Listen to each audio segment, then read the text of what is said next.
پاکستان کے صوبہ پنجاب کے شہر لاہور سے 40 کلومیٹر پر واقع ایک چھوٹا سا قصبہ رائے ونڈ دنیا بھر میں تبلیغی اجتماع کی وجہ سے معروف ہے۔ یہ مسلمانوں کا حج کے بعد دوسرا بڑا اجتماع ہے، جس میں ایک اندازے کے مطابق 20 لاکھ سے زائد لوگ دنیا بھر سے شرکت کرتے ہیں۔ پہلے اجتماع سال میں ایک مرتبہ ہوا کرتا تھا، پھر اس کو 2 حصوں میں تقسیم کر دیا گیا، لیکن مجمع میں مزید اضافے کے باعث عالمی تبلیغی اجتماع کو مزید 4 حصوں میں تقسیم کر دیا گیا۔ یہ تقسیم علاقائی اعتبار سے کی گئی ہے، چنانچہ اب عالمی تبلیغی اجتماع 4 حصوں میں منعقد ہوتا ہے۔ ہر حصے کا آغاز 3 روز تک جاری رہتا ہے، جو جمعرات کو عصر کی نماز کے بعد سے لے کر اتوار والے دن صبح دعا کے بعد اختتام پذیر ہوتا ہے۔ عالمی تبلیغی اجتماع کی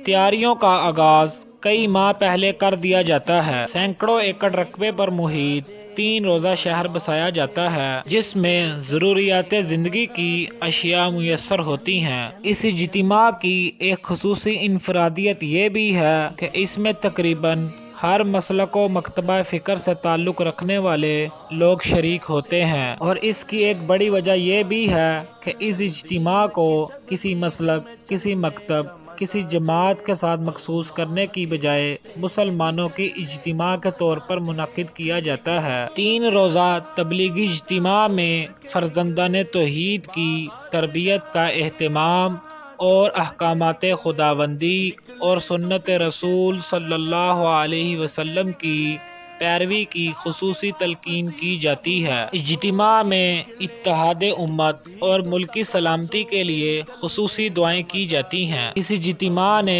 مسلمانان عالم کو دین کی طرف راغب کرنے کا ایک اہم فریضہ سر انجام دیا ہے، اور آئندہ بھی اس ذمہ داری کو بخوبی ادا کرتا رہے گا۔ سالانہ تبلیغی اجتماع میں ایسی جماعتیں تشکیل دی جاتی ہیں جو ملک پاکستان اور بیرون ممالک میں دین کے فرائض سر انجام دیتی ہیں۔ یہ جماعتیں عالم کفر کو اسلام قبول کرنے کی دعوت اور مسلمانان عالم کو جہالت، غفلت اور ظلمت سے نکال کر اللہ تبارک و تعالی اور نبی آخر الزماں حضرت محمد صلی اللہ علیہ وسلم کی اطاعت کا عہد تازہ کرنے کے لیے دنیا بھر میں پھیل جاتی ہیں۔ اللہ تعالیٰ ان داعیان اسلام کی دعوت اور محنت کو اپنی بارگاہ عالیہ میں قبول و منظور فرمائے۔ مزید ایسے کی اچھی ویڈیوز دیکھنے کے لیے میرا چینل یوسف محمدی سبسکرائب کریں اور بیل آئیکن کے بٹن کو پریس کر دیں۔ ملتے ہیں پھر اگلی ویڈیو میں، تب تک کے لیے اللہ حافظ۔